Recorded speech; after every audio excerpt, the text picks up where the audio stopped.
Hey, it's Sav, and in this video we're just going to be going over how exactly you can work and manage with GetResponse in the basic sense. Okay, so when you first get GetResponse and you log in, this is the first thing you're going to see. Okay, now this is just a test account that I have. This is not my actual real account, but over here you're going to see stats like this, stats like this. Over here you can see that I sent a newsletter some time ago and the stats of that, and all this cool stuff. Now, over here, the first thing that you want to do is you want to create an email list. And in this email list, this is where all your emails are going to get populated. So if we go to lists and I go to create list, I can create my list here. So I'm just going to call this YouTube and I'm going to click create. Okay, there's already one that exists, so I'm just going to say YouTube Sav reports create. Okay, then you're gonna have a list named YouTube underscore Sav reports with no context. If we click on it, we're gonna see that there's absolutely no context in this list. Next thing you're gonna want to do is you're gonna go over here on menu and you're gonna want to click on automation.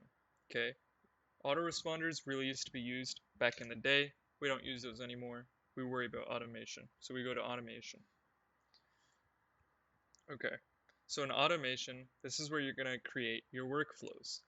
With a workflow, you can actually set very specific messages to run in a certain way so that you don't have to do it on your own. So it's kind of like a said and done deal. So the way you can do that is you can create automation messages. Now, I already have a bunch, but I'll create one as an example for you. If I go to create automation message, I can just call this test message, test subject line. Then you can go to design message.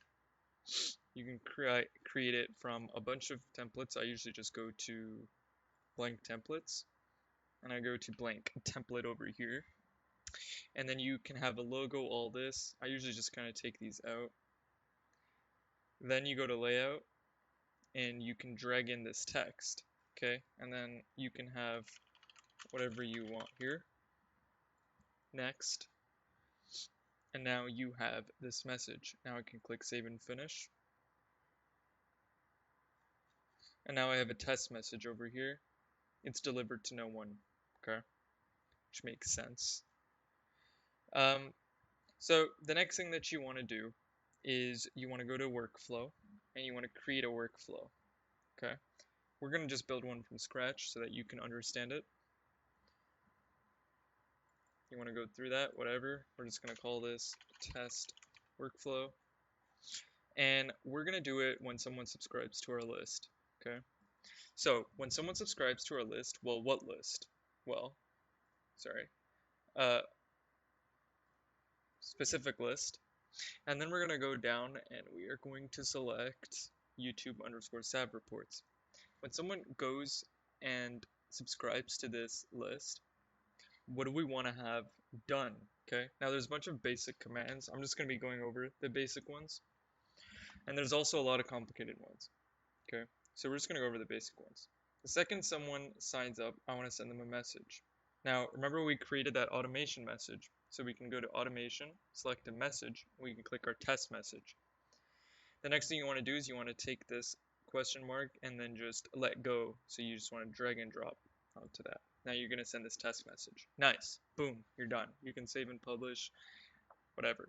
Okay. But obviously these can be more complicated. So I'm just going to go over that real quick. So if you have a send message over here, you can wait, make it wait before you send another message. Okay. So you wait one day and then you send another message. Maybe you created another message. I'm just going to click some random one. Boom, you can send that. Now let's say you have a link in that message, okay? You can actually go down here and you can see if the link is clicked. Now, if the link is clicked, that means that that person actually checked your offer or whatever you had in that email. If that's the case, maybe you want to send them a different message or a different message. Okay. And maybe you want to wait 1 day before you do. So you say wait like that. Okay, hold on. There we go. And then we go wait. Okay. So wait 1 day and then send them a specific message like that. Send a message. I don't know, this one. Maybe I'm promoting 12-minute affiliate. Boom. Okay. So now we have this kind of cool thing. Maybe when they're done with this list, we want to take them to another list.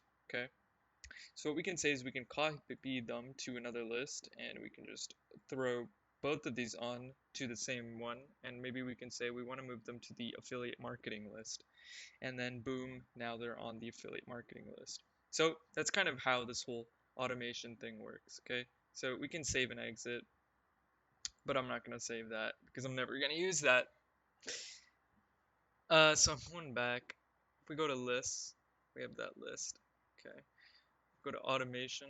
I'm just going to go back and delete this. So this is how you delete it. You just click it and then you delete the selected message. Yes, delete workflow.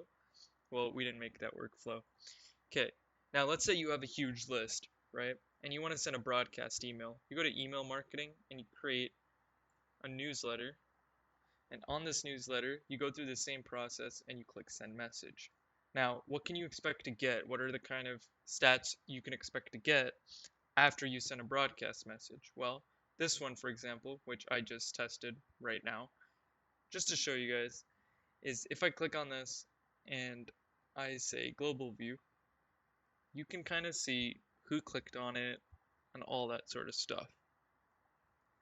Okay, so I sent 169, 117 opened it, 3 people clicked it, and it's sent to everyone. So that's pretty cool. Now, let's say you want to check.